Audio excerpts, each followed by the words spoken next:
mga kamancher, kamusta? O, mayroon naman tayong lulutuin ngayon mga kamancher. O. Ito ang nilagang manok. Ayan, o, ayan. Ito yung nilagang manok. Tinulang manok yan ha. Ito yung mga sangkap natin. O. Ito ang dahon ng sili. Tapos meron tayong papaya. Ito. Masarap. Kain hilaw. Tapos ito yung malunggay. Kaya hintay-hintay na natin mga kamansa na maluto ito ha. Pero hindi pa masyadong malambot. Medyo kampa. Medyo matigas-tigas pa ng kaunti.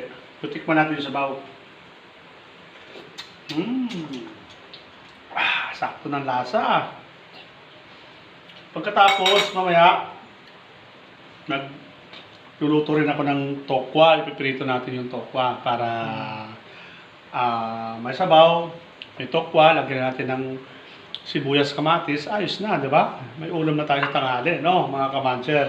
Kaya, ang tabayanan nyo na lang ha. At least, ito yung niluluto ko ngayon. Tinulang manok na naman na native. No, mga kamanser. Magandang araw sa inyong lahat. At we love you, mga kamanser.